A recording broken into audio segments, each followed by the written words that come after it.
everyone, my name's Calvin and welcome back to another watercolor tutorial for Procreate. In this video I'm going to show you how to paint this simple town scene with buildings and palm trees. And this is heavily inspired from Iraville, and I'll put a link to her portfolio, and I recommend checking it out if you need some inspiration. And I've got a sketch here that I've already made, and if you want to use this sketch, it's totally fine. I'll put a download link in the description down below, and it's just going to be an image, so make sure if you place the image as a sketch, make sure you put it in the top layer, and make sure you set the transparency to multiply. Otherwise it will just cover up your artwork because the sketch in the download link has a white background. So I'm going to start out using a blank watercolor texture paper, in this case the St. Petersburg texture, but you could use pretty much any of the watercolor paper textures. And as far as brushes, I'm probably going to stick with the abstract round and the fine liner pen, just the basics of the basics, and I'll put a link to those brushes as well in the description. So the first thing I'm going to do here is grab a layer underneath the paper texture, and I'm going to do the base color for this whole building scene. And I'm just going to grab, I think, a light khaki color. So what I'm going to do with this is I'm just going to go along the whole edge of all the buildings, just like that, the roofs. I'm going to ignore the palm trees and any of the other details. I'm just worrying about the outline of the buildings and the roofs. So I've done the outline here, just along the outside of all the connected buildings. And now I'm going to grab the color and drag it to the middle. Now, if it happens that it fills in the whole artboard and not your outline, it's because there's been a break. So I'm just going to undo that. And I think in this case, the break is there. So I'm just going to use that same brush, fill in the break, and then I'll try it again. There we go. So this time it worked. So this did end up a little bit too dark. So I'm just going to go to my hue, saturation, and brightness. And I'm just going to brighten this whole layer and then desaturate it a little bit, just so I have a little bit more of a neutral color. I think I will push this a little bit warmer. And now from this base color, I'm going to bring out all the different levels of contrast. And I think it'll help me if I lower the transparency of my sketch, just so I can barely see it there. And then I'm going to make sure I've got this base color wash layer selected. I'm going to grab the selection tool, make sure it's set to freehand, and I'm just going to go clicking like this and outline all the different walls of the building. I'm going to go to hue, saturation, and brightness, and I'll just darken and lighten them. It's kind of randomly. I just want them to have some contrast, but I am trying to keep in mind, maybe the lighting is coming from one way or another way, but you don't have to worry about that. It's not super technical. It's not super critical. So I'll do the same thing over on this one, like that. I'll darken it a little bit, and then I'm just going to go through and pretty much do the same process to all the different facets or surfaces in this drawing.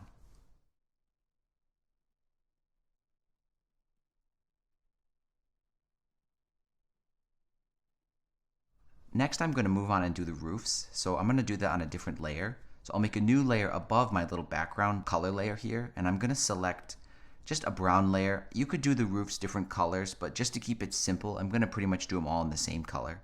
And I'm using the fine liner pen for this. And I'm going to do a sort of similar process I did when I did the background. Just on this different layer, I'm just going to go and outline the roof. And then after that, I'm going to grab the color swatch and just drop it in the middle to fill it in. And I'm going to go ahead and do all the roofs this way.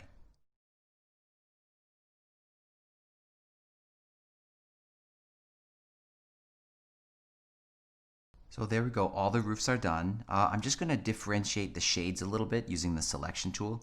So for example, these are two different buildings, but because the roof is the same color, you lose contrast there. So I'm just going to use the selection tool and just select one of these roofs. And I think in this more distant roof, I'll lighten it up. And then maybe just to add some variation, I'll do the same thing to this one over here, and maybe this one as well. And I'll just use the hue, saturation, and brightness just to lighten those up, just set them off so they're a little bit different.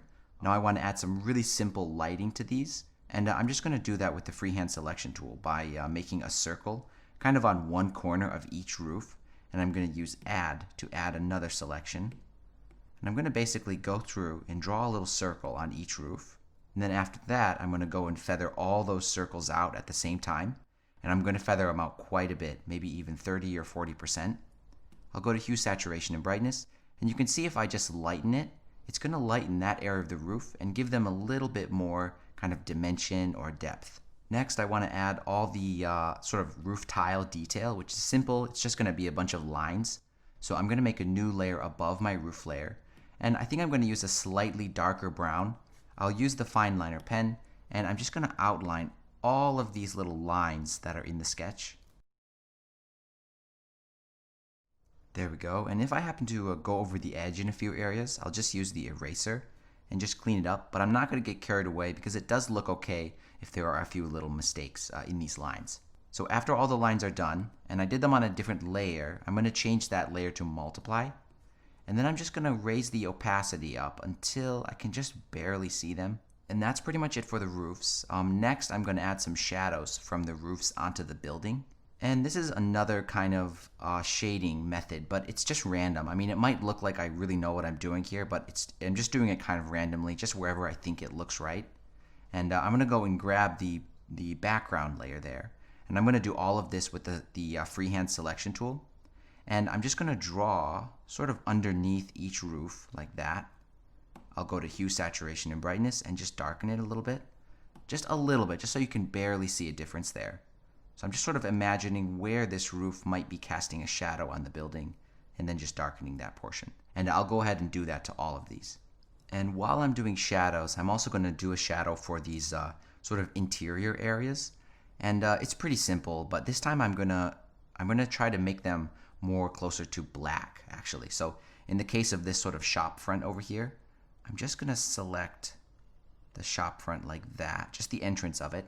I'll go to hue, saturation, and brightness and darken it, but I'm also gonna like desaturate it, and then I can go in there and just make some random shapes like this. Just maybe it's stuff inside the store, and I'll make those a little bit darker yet. There we go. Just so there's this subtle appearance that there's more going on in there, but I don't have to go in there and really define the detail. And I'm going to do the same thing to the entrance here, but to a lesser degree. Now the next thing I'm going to work on is all these windows. So I'm going to make another layer. I'm going to move it to the top of everything here, and I'm just going to go ahead and merge everything else together just so I can keep it more organized on one layer. And on this new layer above everything, I'm going to grab a pretty dark color, almost black actually, and using that fine liner pen, I'm going to go in there and just outline each of these windows like this. So there we go, all the windows have been outlined, and I also went ahead and outlined the doors as well. And now I'm just going to do that same technique before and just drag the color into each of the shapes and just fill all of these windows with this almost black color. There we go, all the windows and doors have been filled in. Now I'm going to make another layer, and I'm going to choose pretty much pure white, maybe just a little bit off pure white. And I'm going to use the same fine liner pen at the same size. And I'm going to go ahead and outline all of the windows, but I won't outline the doors. So I'm just going to go along the edge of the windows like this. And I'm going to try to be as clean and careful as I can. And in this step, I'm going to really focus on defining the shape of the windows. There we go. So all the windows are filled in. All the white is filled in there. I didn't do anything else to the doors. Now I want to go back to that window layer where we did the black windows. And I'm going to grab the selection tool. And just on a few of these windows, I'm going to add some detail of something in the room actually, but it's going to be really rough. So for example, with that selection tool, I'm just going to randomly select portions of these windows like that. And then in this case, I made those 4 selections.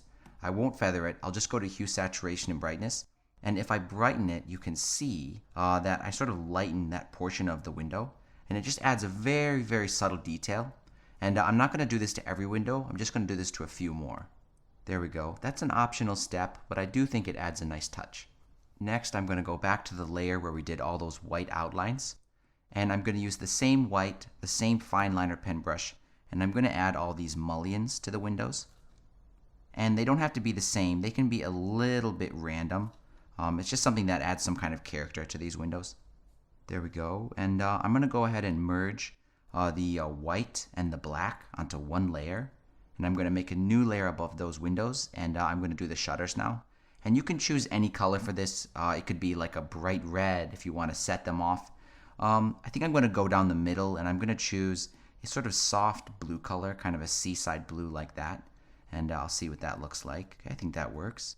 And just on this different layer, I'm going to go ahead and do all the shutters. And I'm just going to go ahead and fill in all the shutters this way. And in these shutters over here, it's a different building, so I think I'll grab a slightly different color, just so they stand off a little bit. There we go, so all the shutters are filled in.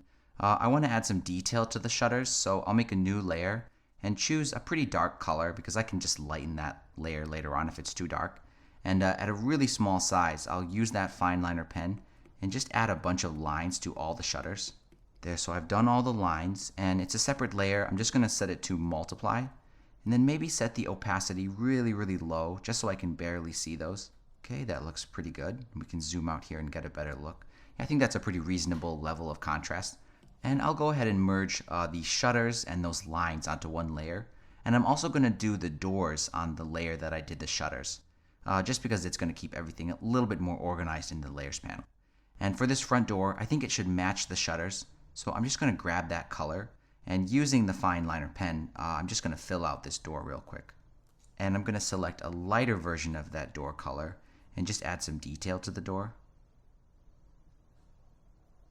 And for the door handle, I'll just choose an almost white version of that color and just do them just like that. And I'm going to do the same process over here for this door. After that, I think the building is done for now, and I'll move on to the palm trees. So I'm going to go ahead and just turn all these layers of these different aspects of the building. I'm just going to turn them off, and I'll make a new layer above everything. And I'm going to start with the trunks of the palm trees. And I'll do those in a pretty desaturated, kind of warm gray. Palm tree trunks they're really gray when you see them in person. And I'll do those with the fine liner pen, but at a sort of maybe 20% size. And I'll just do them totally stroke based like that, starting out pretty light, then pressing harder as I go down. And after those, I can move on to the palm fronds. And I'm just going to do all of those with the abstract round brush, but at a pretty small size. And I'm just going to start by pressing very lightly and then harder and harder, and then just lift off at the end. So it's almost like this extended teardrop shape. And I'm going to try to do them all more or less curving like that. There we go, palm leaves are all done. I'm just going to go in there with the freehand selection tool and just select a random portion of each of these palm leaves, and I'll feather them all out like that. I'll go to hue, saturation, and brightness, and I'll just try to shift them a little bit more towards yellow. Okay, that looks pretty good. I'll just go ahead and merge the palm fronds and the trunks onto one layer, and I'm going to go into each one with the water blender brush at a really small size and just blend up that sort of junction point where the trunk and all the leaves meet in the middle. There we go. Next I can do some line detail on these palm trees, and I'll do that on another layer so I can adjust the opacity after I paint them all. And I'll choose a pretty dark color, almost like black, kind of a dark green. And I'll use the fine liner pen, but at a really tiny size. And I'm going to do the palm leaves like this, basically, just these sort of angled lines coming together. And then I'm going to do the trunk of the palm tree, just a bunch of these little parallel lines like this. So I've done all the palm trees using that line technique. I do want to point out that these smaller ones off in the distance, I sort of intentionally did them kind of poorly because I want them to seem further away and more abstract, kind of less defined. And because I did this on a different layer, I can go to that layer, set the transparency mode to multiply, and then just lower the opacity and then raise it up just until they're barely visible. I just want it to be, not too overstated. I think something like that's pretty good. And I'm just going to merge those together onto one layer. And the palm trees are done. Those are looking pretty cool. And now I'm going to move on to these little bushes down here. So where the palm trees happen to sort of overlap, I'll just erase it. Sort of you can see on the sketch, they're sort of going into the bush area. And I'm going to make the bushes on a different layer above the palm trees. And I'll choose a medium desaturated green color. We can shift it later on if we don't like it. And I'm going to do those with the fine liner pen again. And I'm just going to outline them using the same technique I did when I did the buildings and the roofs. I'm just going to grab the color after that and then just fill them in. And after those are all filled in, I'm going to grab my selection tool and just isolate just a few areas of these bushes, and then use the hue, saturation, and brightness to sort of shift the hue, make them brighter, and just make them stand off a little bit. And I'll do the same thing over here. I'll just circle this big one, for example. Hue, saturation, and brightness. I think I'll darken this one, maybe shift it towards yellow a little bit. And after that, I want to add some line detail, so I'll make a new layer above the bushes. I'll choose a slightly darker green color, a fine liner pen, and I'll just rough out some very simple detail in these bushes. Just something like that is enough. There we go. And then I'm going to grab that layer, change it to multiply.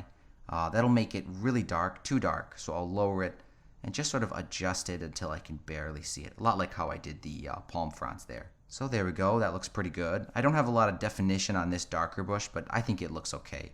And I'll just go ahead and merge the detail, the bushes, and the palm trees all onto one layer so I can just control it just like that. And now to sort of put this scene together, I'll just turn everything on. And after that, I'm just going to go through and do a final pass and just do all these minor details like the chimneys, the little antennas, and also the little grass here on the corners.